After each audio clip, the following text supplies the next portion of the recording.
Good afternoon, ladies, gentlemen, boys, and girls. Welcome back to GBS Beginner English.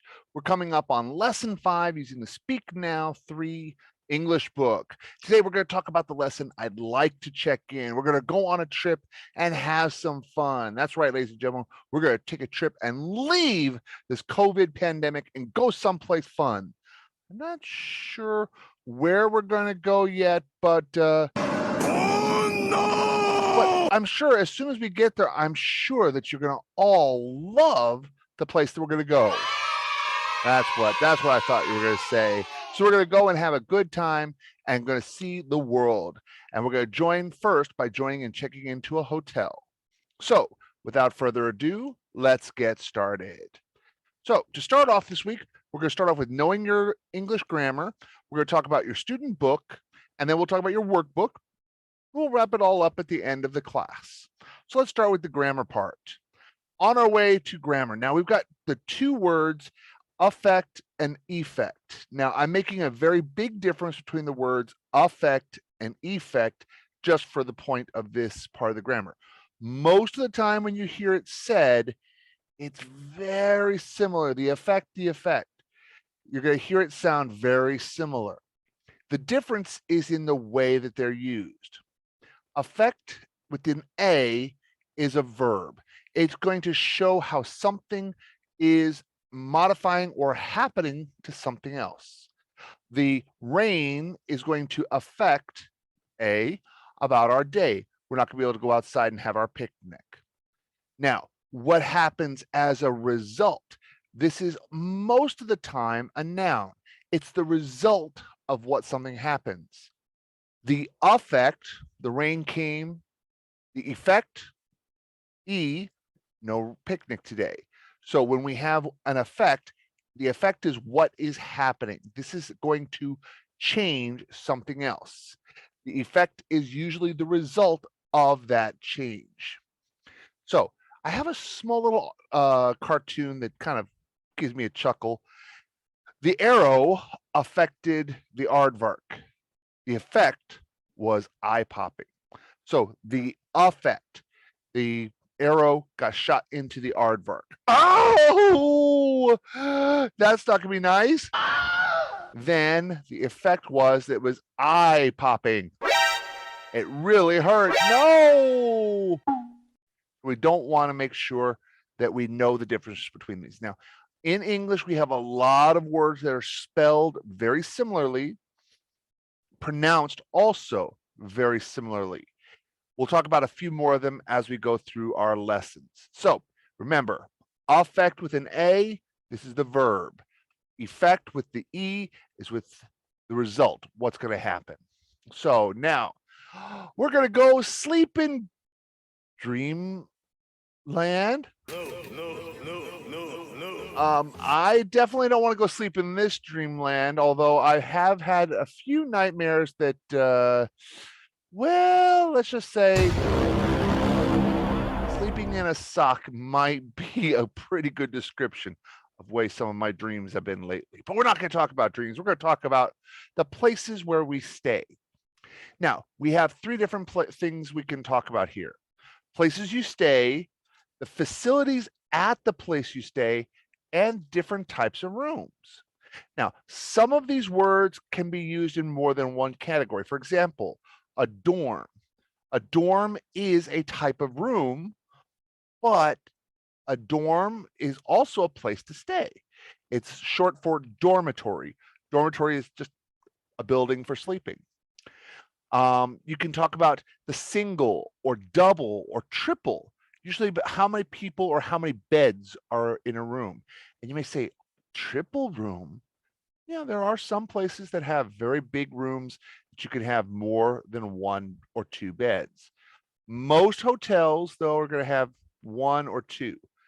When you're talking about motels and places to stay, you have 3 generally different types. You've got a motel, a hotel, and a hostel. Now, the difference between a hotel and a motel is usually where the entrance to the room is. Motels are short for a motor hotel. And generally, motels have your door to your room goes to the outside directly. Hotels generally have the rooms in a hallway, so the hotel rooms doors are facing each other. Motels, you have the doors usually facing the cars. Both of them have their benefits. Both are great. Just depends on where you're staying. And you can also get a place like a campground and a hostel. Now, if you're going to go stay in a hostel, there are two things that I highly, highly recommend that you invest in before you go to a hostel. One, good luck. Hostels generally have a locker or cabinet that you can store your bag. I've never put my bag in one of those lockers though. I usually will sleep in with my bag in the bed with me. But you still need to have a good lock. Now, a good lock is not going to stop a thief from stealing from you, but it will slow him down. Not much sometimes, but it will slow him down and may discourage a casual thief. A professional thief, it won't stop, but a casual thief, it probably will. But a hostel, bring your own lock and bring your own blanket. I can't tell you how many times I've been to hostels and I would not use their blankets at all. I'll use my own blanket or a towel. A towel is also very good. A nice big towel that's not too damp does make a pretty decent blanket. All right, so these are different places that you might be able to stay. Be careful when you go and do them. And travel, always let someone know where you're going to travel. We'll talk about this in class, but always know and let someone know where you're going when you travel. All right, now we're going to listen to the conversation between Mira and the hotel clerk. So take a listen and then we'll talk about it on the other side. Lesson 5. I'd like to check in. Page 12.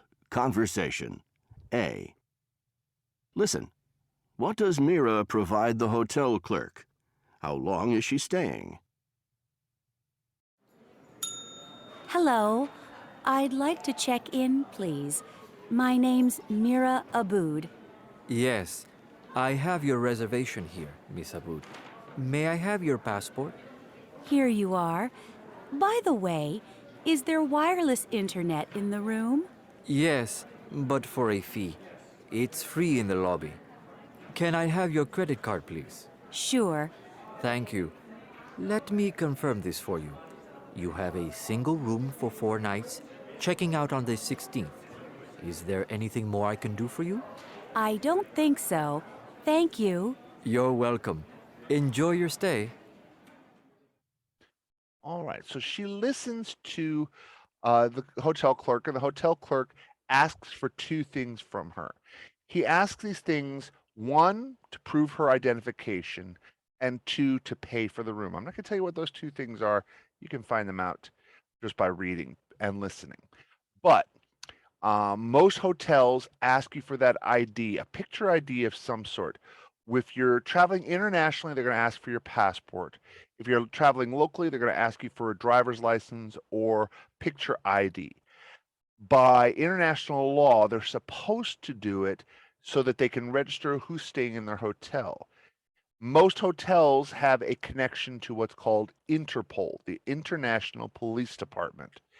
And with that, they'll be able to tell who's staying in what buildings, where they are.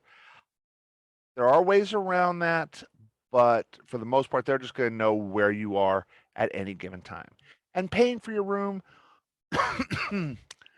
they don't usually charge you when you enter the room unless you're in a small one-night hotel or someplace that you're going to pay only for the single night. But they may ask you for your credit card so that if you decide to leave early, they can go ahead and charge your credit card because they have your information.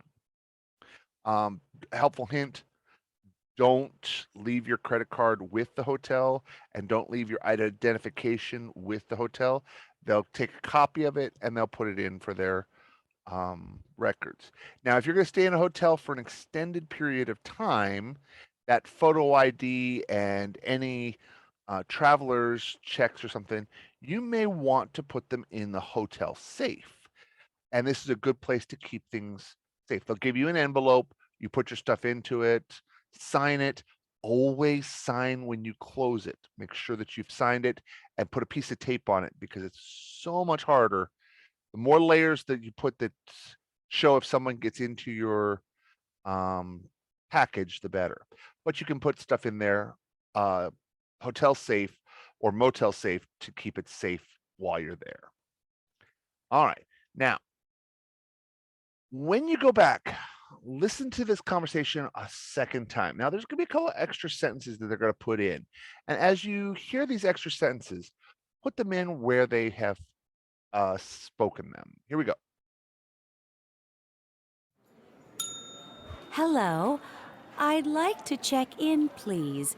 My name's Mira Aboud. I have a reservation.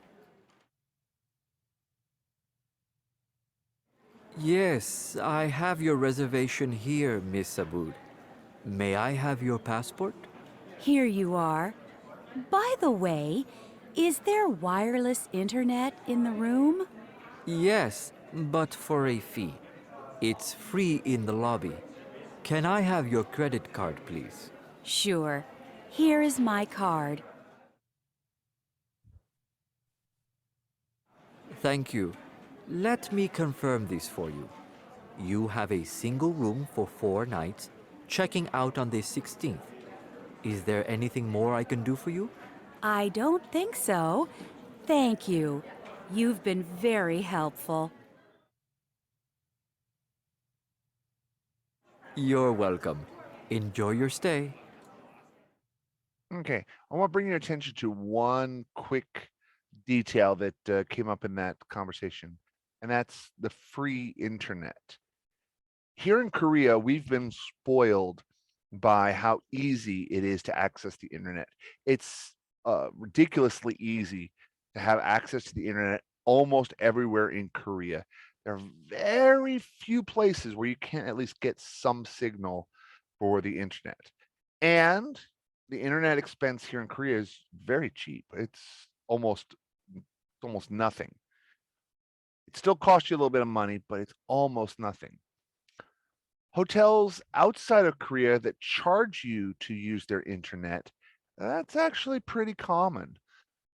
You may ask for a hotel room that's got free internet or access to internet. If they have access to the internet, you may need something like a landline converter so that you can plug into. Don't be afraid to use cables and a little bit more secure internet.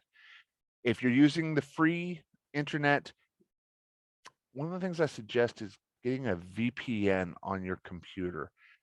If you're using a lot of free internet, a VPN can protect you so that you know that your data is safe.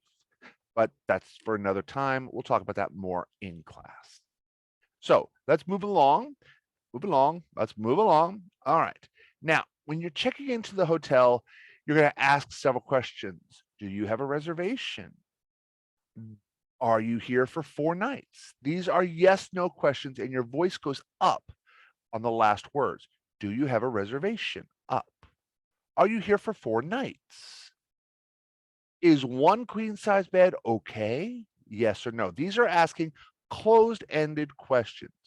When you use a closed-ended question, your voice goes up at the end. Now, when you use an open-ended question, your voice is going to go down at the end. Would you like a queen size or single room? Your voice goes down at the end of the sentence because we want more information. May I see your passport, please? Up. I need your passport or photo ID, please. Your voice goes down. This is a way that different questions, whether it's an open question, wanting more information, or a closed question, just a yes, no. Here, these are all yes, no questions. Yes, I do. That's right. Yes, it'll be fine. You answer with the positive or with the negative. No, I don't. That's okay. No, thank you. No, I'll be fine. No, I don't have one. Here you go.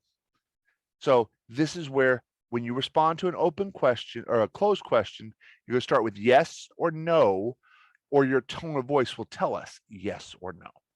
So take an ID, a chance, and think about the things that you might want to see at a hotel. Is there a pool? May I see your ID card? Is there a good restaurant here? Okay. Use your chance to talk to someone else. Okay. Now, pronunciation. Here we go. And sometimes when people are speaking quickly, they're going to blend words together. Now, I do this when I'm speaking normally. When I'm teaching my classes, most of the time, I'm pretty clear about my words and separate them. At least I try to. But sometimes when you're speaking fast, you're going to blend the words together. So let's take a listen at how they blend these two sets of words together. Page 13. Pronunciation. A. Listen and practice. Notice how consonant sounds at the end of words are linked to the vowel sounds that follow them. Do you have a reservation? Could you fill in this card?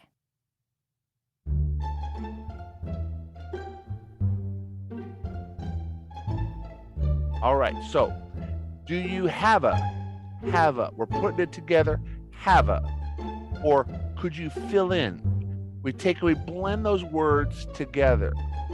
Another one that's very common about blending together. Did you? Did ya? Or would you? Would ya? We blend them together by saying it quickly.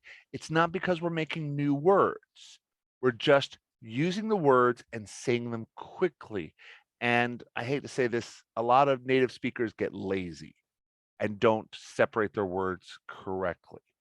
So for can I have your ID? Your ID, your ID. We make it almost into one word. Now, don't think, oh, I have to learn how to blend these together. No, you don't have to learn. It's better to have clear speech, but some people may say, oh, you speak very, very correctly. You speak very, very properly. There's nothing wrong with that. It's your style. You don't have to learn how to say everything in slang. So go through and try and blend these together. Can I have your ID? Your ID? Wireless is free. Wireless is free. Is free. Here in the lobby. Here in the lobby, not here in the lobby. Okay, moving on. Now, when we have confidence, think about how you're going to answer these questions for yourself. Imagine you're the guest at a hotel. Sometimes you're going to have good answers, sometimes bad. Read through this and put the best answer that you can think of into the blanks. There's no correct answer. This is answering just what would you say to this person. You can go back to the dialogue that you just heard and use that as an example. So now we're going to have to move on, and it's time for everybody's favorite time. All right, it's time for everybody's favorite time. It's time for the workbook. All right, so now rank these places where you're going to stay from the most expensive to the least expensive. There is a place, an order that usually goes in. I'm not going to tell you what it is here, but one type is generally the most expensive and the other is the least expensive. Now, this is not always the truth. There are some places that would be lower down that are just as expensive as the higher places. It just depends on location, location, location. For example, a campground near the Grand Canyon is probably going to cost you a lot more than what you might think it does. So think about this. What's the order that you put it? And give me a reason or two why you think that person or that place is as expensive or inexpensive as it is. Now, what do the places in part one have? What are the places? Do they have anything special with them? Some of them have very big special things. Some don't have any of them. Some may have a special perk or not, depending on where they are. Now, answer the questions true for you. Now, don't worry about answers being perfect. I'm looking for what you can come up with as your answer. Make your answer the best that you can. Now, where to stay? Now, a blog is when people write on the internet and they write just their own free ideas out there on the internet for someone to see. Sometimes it's very interesting, sometimes not so much. I've learned my lessons from the past. Don't post anything on a blog unless you're ready for the world to see it. Even if you put it so that it's like, well, this is my private thoughts. The minute you put it on the internet, it's there for everybody. If you want to keep your thoughts private, put it on paper, or better yet, keep it where it's safe. Keep it right here. Now, where to stay?